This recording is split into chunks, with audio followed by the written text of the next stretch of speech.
Good morning.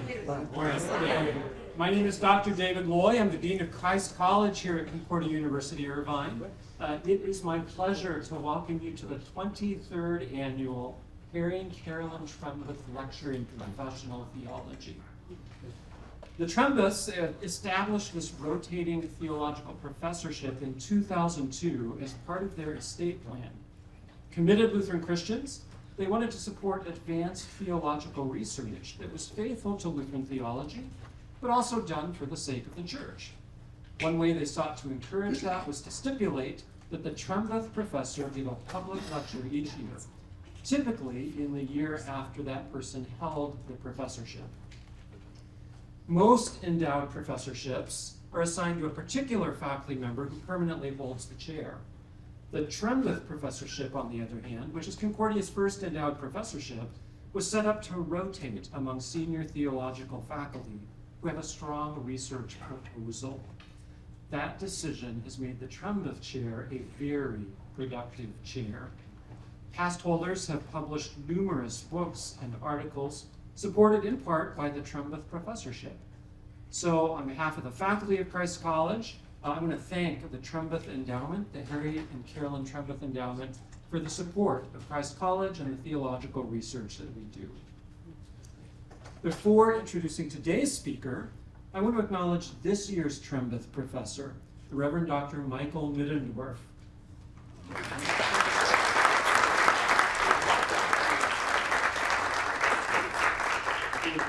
Dr. Middendorf, may the Lord bless the church and Concordia students, faculty, and staff through the work that you're doing this year. This morning's speaker and last year's Harry and Carolyn Trembath professor is the Reverend Dr. Jonathan Ruehs. Dr. Ruehs is a proud Golden Eagle, having graduated from Concordia University, Irvine in 1995. He holds a master's degree in apologetics from Biola University and another master's degree in theology from Concordia University again. He earned his PhD in intercultural studies and missiology from Columbia International University. He served as a director of Christian education for 10 years in Burbank, California, before entering Lutheran higher education. He served in various capacities here at Concordia Irvine and at Concordia University, Texas since 2007, including professor of Christian education, associate director of the DCE program at Concordia University, Texas, and multiple roles in campus ministry here at Concordia Irvine. In 2018, he joined the faculty of Christ College as a professor of theology, and at the beginning of this year, he was named assistant dean for church vocations in Christ College. His research interests include apologetics, spiritual warfare, and cross-cultural ministry. In addition, he serves as an ordained pastor in the Lutheran Church Missouri Synod, working as a part-time assistant pastor at Light of Christ Lutheran Church here in Irvine. Today's lecture demonstrates his interest in spiritual warfare and how it's depicted theologically. The talk, as you can see, is entitled Avoiding the Opposite Extremes, Luther's Diabology as the Means Between the Extremes of Western Christendom. Please welcome the Reverend Dr. Jonathan Ruehs.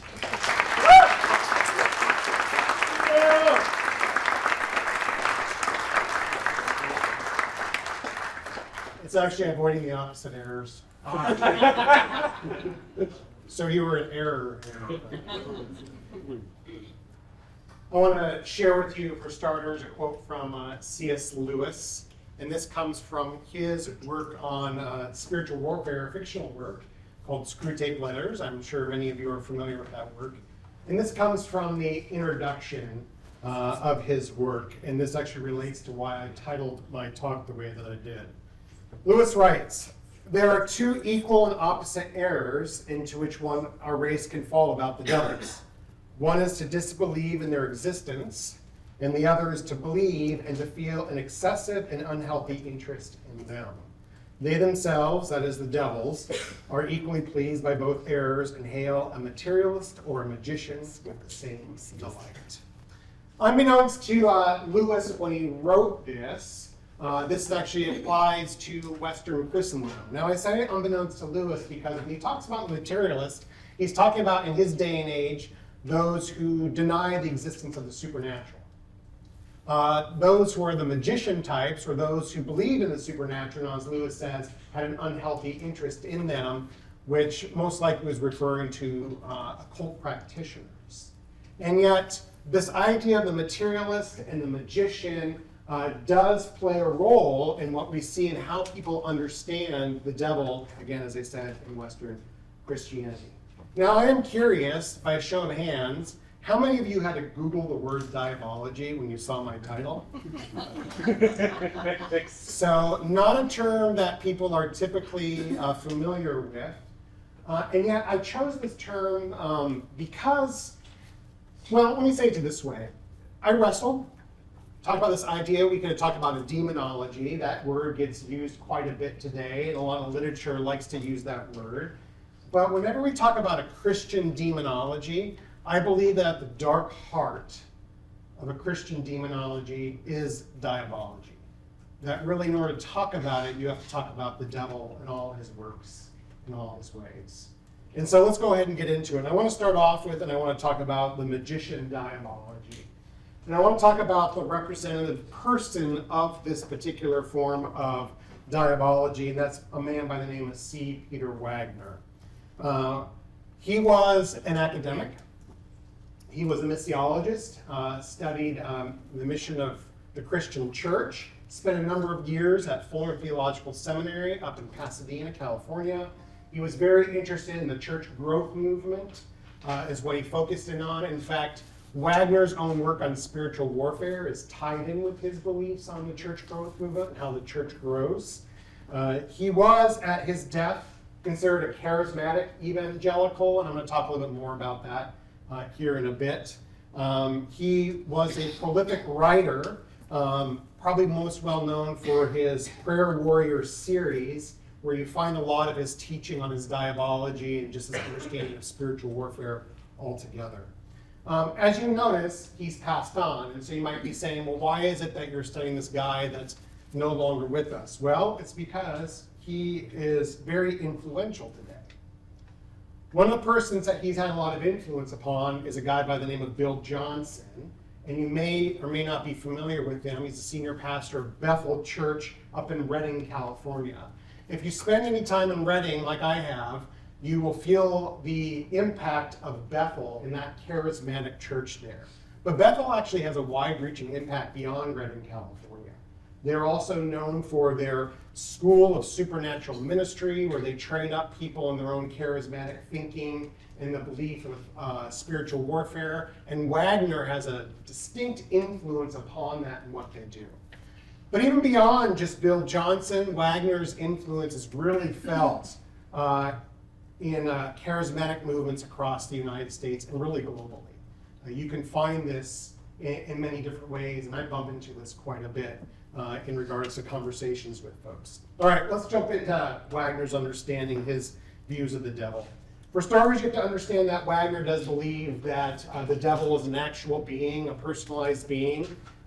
He believes that the devil acts as a kind of a commander-in-chief of all the powers of darkness, of all the demons in the world. And he believes that the devil and his work as a commander-in-chief sends out his demonic horde, so to speak, his army, to engage in a kind of tri-view of warfare. And this is how Wagner thinks about this tri-view.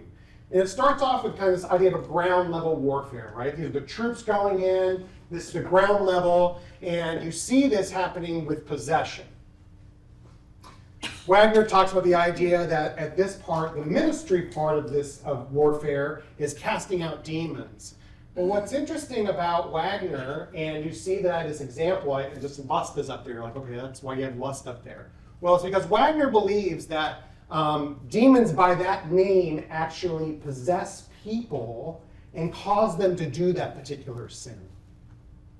This is really more the idea the devil made me do it kind of understanding. So for example, that lust, if you have somebody who is wrestling with kind of a porn addiction, Wagner and others of his like would say, well, that's because they have a demon of lust inside of them.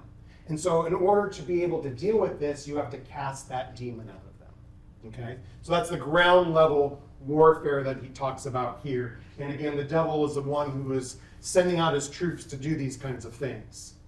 The next level is what he refers to as the occult level spiritual warfare.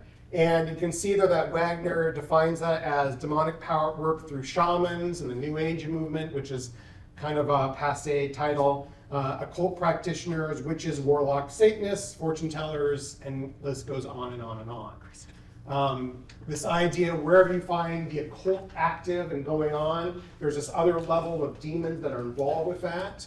The example that Wagner uses is he talks about how he was a part of this prayer movement in the Philippines. And they were engaging in prayer with this group of Christians, and all of a sudden a woman in this group was having an asthma attack. Now, it was determined, and I'll talk about this in a little bit, that the reason why this woman was having an asthma attack is that there was a voodoo spirit that was attacking her. And the reason why he says this is because there was this belief that there was voodoo practitioners in the area that weren't happy with the work that they were trying to do, so this voodoo spirit was sent to them in order to attack this movement. Now, I'm not quite sure why voodoo gets attached to the Philippines here. I don't normally think about voodoo in regards to the Philippines. You think about more about Caribbean and Haiti in particular. So I don't know why that is. But anyways, that's an idea of what he's talking about in regards to this kind of a occult level warfare, right? These demons that are associated with occultism in particular that go out and attack the people, again, sent by their commander-in-chief. The top level, though, is what Wagner refers to as the strategic level spiritual warfare. And this is what you hear quite a bit today in conversations with people who are of this kind of charismatic understanding. And he talks about this idea that it's territorial spirits who are involved in the events shaping human society. Okay? These would be kind of like the devil's generals or lieutenants or captains that oversee certain areas, maybe geographical regions, maybe they're in certain cities or towns, and they're in charge of the stuff that's going on there. And systemic sin that's going on there is a result of their work. So, for example, if there's a particular area that's dealing, let's say, with an outbreak of prostitution, they would think about this idea of, oh, there's this kind of captain demon who is responsible for all that, who's kind of set this plague of prostitution going on there, okay? And so the way they approach this is very different in regards to this kind of strategic level, right? There's these captains, and the approach of how we need to deal with that looks a little bit different than how you deal with a cult level versus how you deal with ground level spiritual warfare. And I'm going to talk about that in a little bit. You have to understand Wagner's view of the devil comes out of his own research. He starts off, and by his own admission, that he says, he was basically a homegrown American evangelical. And the time that he grew up in a time where he was very skeptical about any claims to the supernatural. But Wagner, in his postgraduate work, spent some time in the global south, and he spent time studying Pentecostals. And this is where he got this new understanding and this new approach to spiritual warfare in view of the devil. And in fact, I state that, in particular, he was down in South America doing this, and he's really importing that belief into our American Christendom. Okay, so this isn't kind of natural to the DNA of what we see here in America. This comes from outside of America. This gets imported in. And this perspective that he's importing in is really a mixture of Christianity with folk religion, what we call syncretism. Now, let me talk about folk religion for a moment, because this is going to have a bearing on why I refer to him as a magician diabology. Folk religion has this belief that the world is animated by spirits, right? The older term for folk religion was animism. It was used animism because of the world being like the world was animated by spirits or magical forces that are going on. Within folk religion, that's the more proper term that gets used today, or indigenous religion. What they do is they believe that these spirits are responsible for any kinds of misfortune that happens in life. So say, for example, you're dealing with, you have a bout of the flu. And what you do is you go to your practitioner, your folk practitioner. That might be the witch doctor, that might be the shaman, that might be whoever has that title kind of a thing. And you share with them, well, I got this bout of the flu. And what they will do is they will seek to diagnose what spirit is behind this. And once they diagnose the spirit and the name of the spirit, then they'll give you some sort of cure that you have to do in order to be able to take care of that. Now, it's important for you to understand that because that's exactly what we see happening in this understanding of Wagner and his view of the devil and the demonic powers and those kinds of things. Because they have this view of discernment that's very much this idea of a folk religion approach. So, for example, I mentioned the idea of the voodoo spirit that was sent. Wagner in that story talks about how there was a woman in the group who discerned that it was a voodoo spirit. She was able to discern that through prayer, and because she was able to discern it, and because they were able to name what the spirit was, they therefore could have power over it. Now, that's an important part you have to understand in regards to this kind of approach that Wagner is talking about. You need to know the name of entities and everything in order to have power over them. I go back a slide real quickly. I didn't mention this idea underneath territorial spirit. You saw Kali and Artemis. What's interesting about this too, and also plays a role in folk religion, is that regional kind of spirits or gods that are associated with folk religion, Wagner adapts those and calls those as demons. And when they are discerning what's going on, especially with the strategic level warfare, they will oftentimes discern like, oh, it's the demon of this area. Kali is the goddess of death in Hinduism. Artemis might be familiar, that's a Greek goddess. And so associated with what's going on. But you need to know the name, right? You need to know the name in order to be able to have power over what's happening there. And that's then how it informs their prayer practices. Their prayer is very formulaic. It's more like kind of magic, really, in that regard. And that's why I call Wagner's diabology a magician kind of diabology, and how it's all blended with folk religion. On the opposite side of the spectrum, then, we have the materialist diabology. And this is represented by a guy by the name of Walter Wink. Now, Walter Wink also was an academic. He was a biblical scholar, spent a number of years studying at Auburn, or teaching rather, at Auburn Theological Seminary. His focus was on biblical criticism. Just real and short, by the way, biblical criticism, a part of this is this idea of a disbelief in the Bible being the Word of God or being inerrant. So that's kind of the approach that Wink takes, and that plays a role, as you'll see, in his understanding of the devil. He was a Methodist. So, by the way, both Wink and Wagner are Protestant in their backgrounds. He is known for his trilogy on the spiritual powers, where you see his understanding of his diabology coming out. And by the way, you also notice that Wink was passed on. His influence, interesting enough though, is felt through N.T. Wright. Those of you in the know that N.T. Wright is a British Anglican New Testament scholar who's very, very, very popular with a lot of American evangelicals today. N.T. Wright, in a podcast interview that he did on a recent book that he produced called Jesus and the Powers, spoke about his how he was influenced positively by Wink and his gratitude towards Wink in helping to understand these kinds of things. Okay, so that influence of Wink is then felt on in the work of N.T. Wright and some other folks too. Now, what's his particular understanding of the devil? This is what Wink says. We are not dealing here with the literal person of popular Christian fantasy who materializes in human form as a seducer and fiend. The Satan of the Bible is more akin to an archetypal reality, a visionary or imaginal presence or event experienced within. Satan is both an outer and inner reality. Here the issue is not whether there is a metaphysical entity called Satan, because Wink doesn't believe there is, but how we are to make sense of our actual experiences of evil. Pay attention to that. In that sense, Satan is an archetypal image of the universal human experience of evil and is capable of an infinite variety of representations. Clear enough? So let's talk about what he means by the kind of inner and outer aspects, because this really plays an important part in his understanding of diabology. When he's talking about an inner aspect, he talks about this idea how he believes that institutions, organizations have a spirituality within them. Remember, he's not talking about an actual ontological being or a metaphysical being, but they have this sort of essence, this kind of spirit about how they go about. Okay? And it's kind of vaguely defined by him.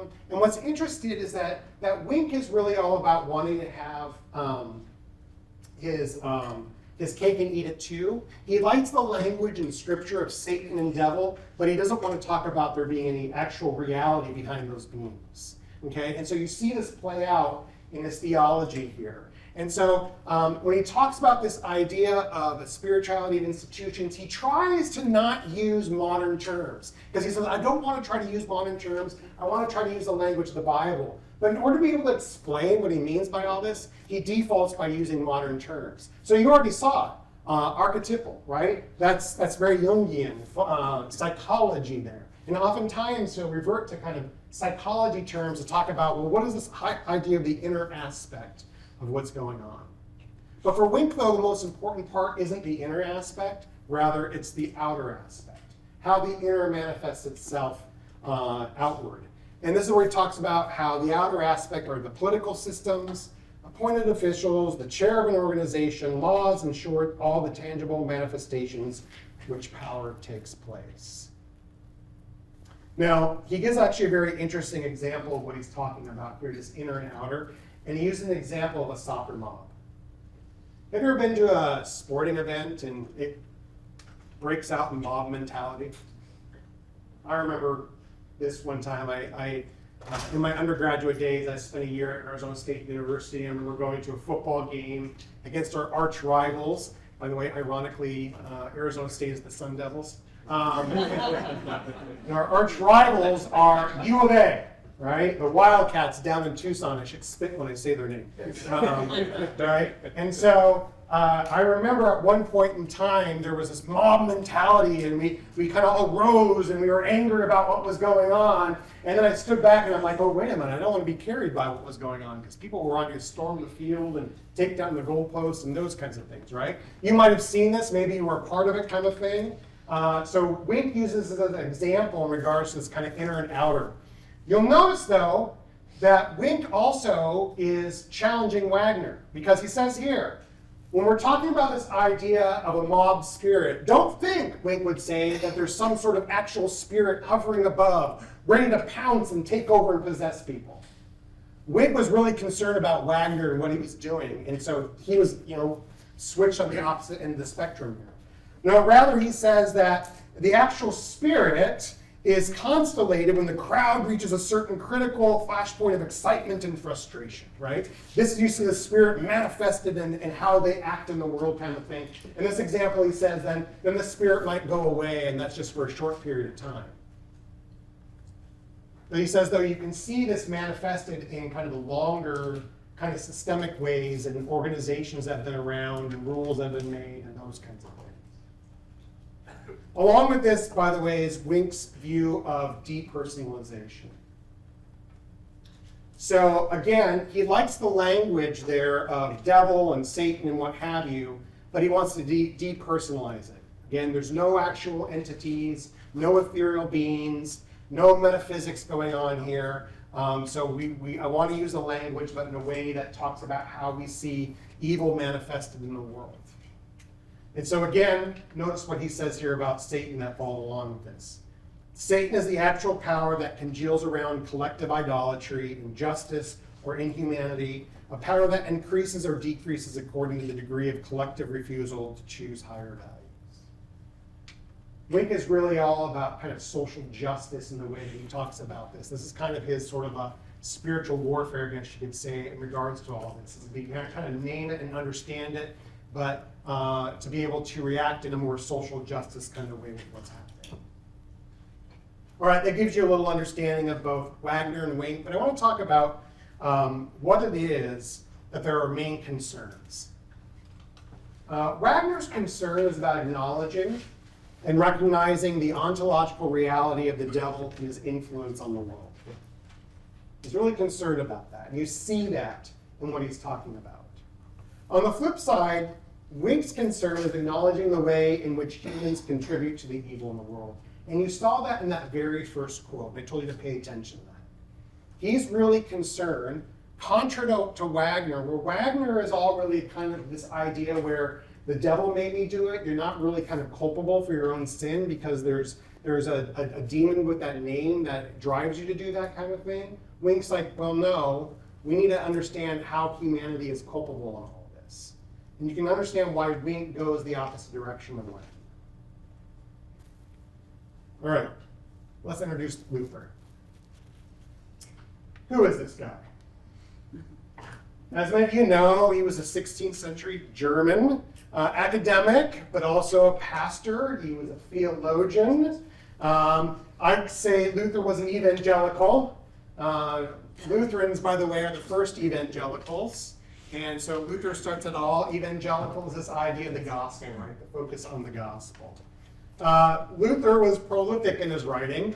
And I'm not even doing justice here because you don't want to stay here for hours and hours and hours. I list all of his works going on. Wagner and Wink, by the way, are nothing in comparison to what Luther wrote. And you can see some small examples on that. Of course, what was Luther's influence on? Well, all of Protestantism, including Wink and Wagner, right? He has an influence on all that. I want to talk about Luther's diabology, but rather than talking about like giving you a definition of it and then saying how it applies and addressing the concerns of both sides, I'm going to talk about that as I show you how it addressed the concerns of both sides. So starting off, Wagner's concern is that the devil is a personal being. Well, Luther would agree. In the Large Catechism and referencing the Lord's Prayer in that last petition, Luther says, in the Greek, this petition reads, deliver or preserve us from the evil one or the wicked one. It seems to be speaking of the devil as the sum of all evil in order that the entire substance of our prayer may be directed against our arch enemy. The devil is a commander of chief. Well, Luther would say, yeah, I think that's true to a certain degree. And in his commentary or his lecture in regards to the first epistle of John, in this particular passage, he says this: the world is a realm of wrongdoing, and the devil is lord over it, and those who do not believe are citizens of the world, submit to its rule, and together with the world are in the power of the evil one. We saw that Wagner is concerned and has this understanding that the devil has an influence over the world, and so to a degree, Luther also agrees with that, right? And he says this again from the Large Catechism: all the evil that may befall us under the devil's kingdom, which is a quote from Luke there. Poverty, disgrace, death, and in short, all the tragic misery and the heartache of which there is so incalculably much on earth. You know, it's interesting, as we saw, Wagner talks about this idea of these kind of different levels of kind of demonic activity, devilish activity. Well, Luther kind of has a similar understanding. And in a sermon he gave once, he says this: for there are distinctions among the devils, Christ says, that they belong to a kingdom. For just as many persons in different offices can constitute a kingdom, so also among the devils there are different ranks. There are the lesser devils who tempt with adultery, greed, vain arrogance, and other similar sins. But then there are higher spirits who tempt with unbelief, and despair, with heresies. However, Luther's different from Wagner on this because he doesn't believe that there are actually specific demons called lust or greed or what have you that possess people to make them to do this. They tempt people, but they don't possess people to do this. And also Luther really isn't interested in creating this kind of developed demonology and what that looks like. He just says this, he says he believes this, but he moves on from it, kind of a thing. So that's a little bit different than what we see. Prayer, though, is very, very important. Just like Wagner talks about that in regards to the devil, Luther talks about the same thing here. And he says, therefore, there is nothing for us to do on earth but to pray without ceasing against this archenemy. For if God did not support us, we would not be safe from him for a single hour. But Luther's understanding of prayer isn't that prayer itself is a magical practice. Unlike where Wagner would say there's kind of power in prayer, Luther would say, no, the efficacy is actually the one to whom you pray to. And Luther did not like these long, drawn-out, what he referred to as babbling prayers. So in his time and his place, he actually, in talking about exorcism, did not like the Roman rite of exorcism, which is the Catholic rite of exorcism, because he believed it babbled on and on and on, and he believed that it gave too much credit to the devil. And so he had a very reduced understanding of exorcism that he used that really fits his understanding of prayer, meaning that prayer should be specific and simple, that kind of a thing that falls along with it. So we see a difference in his approach to this. Addressing Wink's concern, well, Luther would say, yeah, humanity is culpable for the evil we see in the world. And so Luther says this, for we live in the flesh and carry the old creature around our necks, that's sinful nature. It goes to work and lures us daily into unchastity, laziness, gluttony, and drunkenness, greed and deceit, and acts of fraud and deception against our neighbor, in short, to all kinds of evil lusts that are by nature cling to us and to which we are incited by the association, example of other people, and by things we hear and see. All this often wounds and inflames even an innocent heart. Right? Like Wink and his understanding about how this sort of language of Satan is kind of seen in this kind of collective understanding, right? Luther says, well, yeah, sin, and we can see how it manifests itself in this kind of collective understanding too, right? As each person deals with their own sinful nature. However, as we saw already, Luther does believe in the existence of actual personal devil. But what's interesting is that Luther doesn't say that we have to throw out the ontological baby with the diabolical bathwater. All right? Jim, you can look that up later on. Luther, in his commentary on 1 John 3:8, says this, you see that your brother is in need and you do not want to come to his assistance. If you are able to do so, the devil already has his work in you. This isn't Luther saying, oh, the devil made me do it. He's saying it's guilt by association, right? Sinful humanity is in league with the devil, right? But they still are culpable for their work. And he goes on saying this, Satan cannot tempt us, and he has a great advantage and bulwark, that is our flesh, which makes common cause with him, but for this disadvantage of ours, I dare say we could defy. Right? So Satan does play a role, but ultimately, again, sinful humanity is culpable for what they do. Now I want to conclude, and I want to bring this point up because I think it's very, very important. For Luther, his diabology always leads to his Christology. Any talk of the devil inevitably brings us to Jesus. And I love this quote from Luther. Do you not know that the prince of this world is being judged? He is no Lord, no prince anymore. You have a stronger Lord, Christ, who has overcome and bound him. Therefore, let the prince and God of this world look sour, bare his teeth, make a great noise, threaten and act in an unmannerly way. He can do more than a bad dog on a chain, which may bark, run here and there, and tear at the chain, but because it's tied and you avoid it, it cannot bite you. So the devil acts towards every Christian. Therefore, everything depends on this, that we do not feel secure, but continue in the fear of God and in prayer. Then the chained dog cannot harm us. I thank you so much for your time. You're free to move about the country. Any questions?